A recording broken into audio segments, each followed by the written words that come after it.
Започна промената на старата и дотраена кровна конструкција на Штипското медицинско училиште. Во наредната фаза е поставување на фотоволтаични панели. Со инвестиција вредна над 5 милиони денари се работи на заштеда на електрична енергија.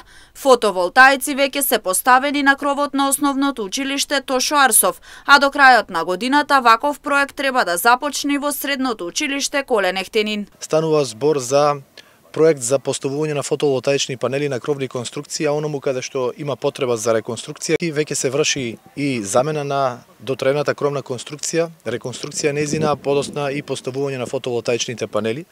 Овде вкупната инвестиција изнесува 5,5 милиони денари во ова средно училиште. Исто така се опфатени и Колен Ехтенин и основното училиште Тошо Арсов со поставување на фотоволтаични панели. Во основното училиште Тошо Арсов веќе се поставени.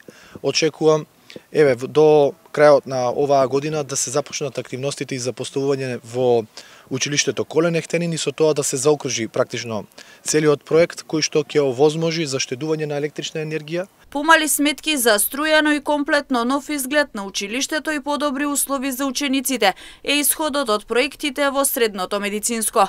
Директорката Николик посочи дека во наредната фаза ќе се работи на фасада. Се надеваме дека со овој проект ќе овозможиме заштеда на училиштето за сметки за струја, а во следната фаза очекуваме дека и со промена на фасадата на училиштето во целост ќе бидеме енергетски ефикасно училиште. Би сакала да истакнам дека 2023 година за средното општинско училиште Јане Сандански завршува со реализирани голем број проекти. Би ги истакнала, за 2 дена имаме монтажа на оградата на училиштето, со тоа ја зголемуваме безбедноста на училиштето и на учениците. Имаме реконструкција, завршена реконструкција на санитарни јазли, до опремување на учениците со смарт табли и целосна промена на осветлувањето на училиштето, а како резултат на зголемување на енергетската ефикасност во тек е монтажа на 15 клима уреди во сите ученици во училиштето.